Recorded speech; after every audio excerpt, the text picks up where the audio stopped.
दोस्तों जरा सोचिए, अगर कल सुबह हिंद महासागर की लहरों पर एक ऐसा विशालकाय युद्धपोत तैर रहा हो जिसके डेक से दर्जनों लड़ाकू विमान आसमान की तरफ उड़ान भर रहे हो, तो ये नज़ारा सिर्फ ताकत का प्रदर्शन नहीं होगा बल्कि एक संदेश होगा कि भारत अब दुनिया की सबसे बड़ी नौसैनिक शक्तियों में शामिल हो चुका है। ये कोई सपना नहीं है बल्कि आने वाले समय की हकीकत है। भारत अपना पहला परमाणु संचालित एयरक्राफ्ट कैरियर INS विशाल बनाने की तैयारी कर रहा है। ये जहाज न सिर्फ नाम में विशाल होगा बल्कि अपनी क्षमता और ताकत में भी पूरी तरह से अद्वितीय होगा। 6 अगस्त 2025 को जारी हुई TPCR 2025 योजना ने भारत के इस विजन को दुनिया के सामने रखा। इस योजना में साफ कहा गया है कि INS विशाल भारत का तीसरा विमान वाहक पोत होगा और सबसे अहम, यह परमाणु ऊर्जा से चलेगा। इतिहास पर नजर डाले तो भारत के पास पहले से 2 एयरक्राफ्ट कैरियर हैं, INS विक्रमादित्य और INS विक्रांत। विक्रमादित्य रूस से खरीदा गया था और 2013 से सेवा में है, जबकि विक्रांत भारत का पहला स्वदेशी एयरक्राफ्ट कैरियर 2022 में नौसेना में शामिल हुआ। लेकिन दोस्तों, ये दोनों पारंपरिक ईंधन पर चलते हैं। यही वजह है कि इसकी सीमाएं तय है। इसके बार बार ईंधन भरने के लिए बंदरगाह पर लौटना पड़ता है और भारी लड़ाकू विमानों को लॉन्च करने में ये उतनी सक्षम नहीं है। लेकिन INS विशाल इन कमियों को हमेशा के लिए मिटा देगा। ये पोत 65 से 75 हजार टन का होगा, लगभग 300 मीटर लंबा होगा और इसकी रफ्तार होगी करीब 55 किलोमीटर प्रति घंटा। सबसे बड़ी बात, यह एक बार में 55 विमान अपने साथ ले जा सकेगा। इनमें 40 फिक्स विंग लड़ाकू विमान होंगे और 15 रोटरी विंग हेलीकॉप्टर। इसका नाम विशाल सिर्फ प्रतीकात्मक नहीं है बल्कि ये भारत को अमेरिका और फ्रांस के बाद दुनिया का तीसरा देश बनाएगा जो परमाणु संचालित एयरक्राफ्ट कैरियर संचालित करेगा। अब सवाल उठता है, परमाणु संचालित पोत आखिर इतना खास क्यों है? सबसे पहली बात, यह बिना ईंधन भरे महीनों तक समुद्र में रह सकता है, यानी भारत को अपनी सप्लाई लाइनों पर उतना निर्भर नहीं रहना पड़ेगा। दूसरी बात,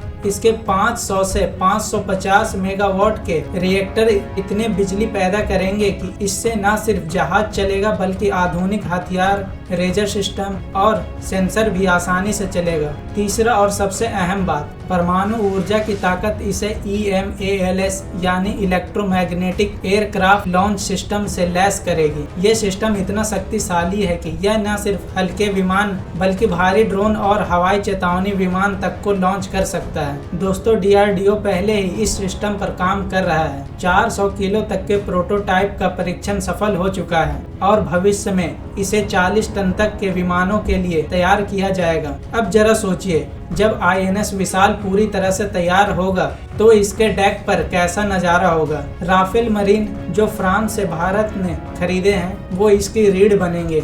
इसके साथ ही भारत का अपना स्वदेशी TEDBF यानी twin engine deck based fighter भी इसमें शामिल होगा। इसके अलावा LCA नेवी ट्रेनिंग के लिए और मानव रहित कॉम्बैट ड्रोन UCAVs खतरनाक मिसाइलों के लिए तैयार रहेंगे। दोस्तों, यह सिर्फ एक जहाज नहीं है बल्कि एक चलता फिरता एयरबेस होगा और यही भारत को हिंद प्रशांत क्षेत्र में असली ताकत देगा। अब चीन और पाकिस्तान की बात करते हैं तो चीन के पास पहले से 2 एयरक्राफ्ट कैरियर हैं, लियाओनिंग और शानडोंग। तीसरा फुजियान EMALS सिस्टम के साथ जल्द ही तैयार होगा और चीन परमाणु संचालित कैरियर पर भी काम कर रहा है। पाकिस्तान दूसरी ओर चीन से 8 हंगोर क्लास पनडुब्बियां खरीद रहा है, जिससे भारत के समुद्री क्षेत्र में खतरा बढ़ जाएगा। यानी दोस्तों, भारत के सामने चुनौतियां बड़ी हैं। ऐसे में INS विशाल सिर्फ जरूरत नहीं बल्कि मजबूरी है। भारत की नौसेना की राजनीतिक कहानी है कि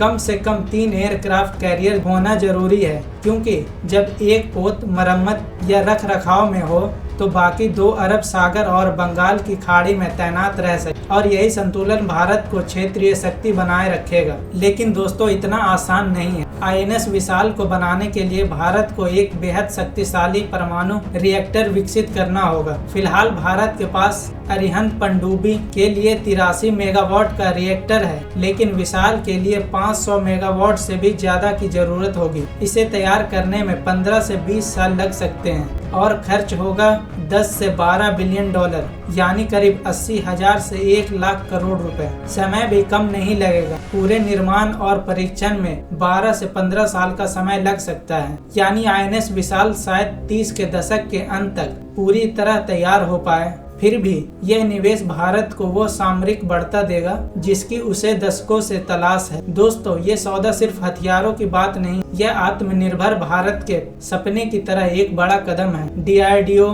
EMALS बना रहा है, HAL TEDBF पर काम कर रहा है और कोचीन शिपयार्ड में इसका निर्माण होगा, यानी हर स्तर पर मेक इन इंडिया को बढ़ावा मिलेगा। INS विशाल भारत को हिंद प्रशांत में एक नई पहचान देगा। ये न सिर्फ व्यापार मार्गों की सुरक्षा करेगा, बल्कि अमेरिका, फ्रांस और ब्रिटेन जैसे देशों के साथ मिलकर भारत को एक मजबूत साझेदार भी बनाएगा। दोस्तों सोचिए, जब ये विशाल कायपोत अपने डेक पर खड़े 55 विमान के साथ हिंद महासागर में उतरेगा, तो वो नज़ारा सिर्फ ताकत का प्रदर्शन नहीं होगा, वो दुनिया को यह संदेश देगा कि भारत अब किसी भी चुनौती का सामना करने के लिए पूरी तरह तैयार है। तो दोस्तों, आपको क्या लगता है, क्या INS विशाल भारत को हिंद प्रांत में असली सुपर पावर बना देगा? हमें नीचे कमेंट में अपनी राय जरूर बताइए। और अगर आपको ये वीडियो पसंद आया हो तो इसे लाइक करें, शेयर करें और हमारे चैनल को सब्सक्राइब करना मत भूलिए।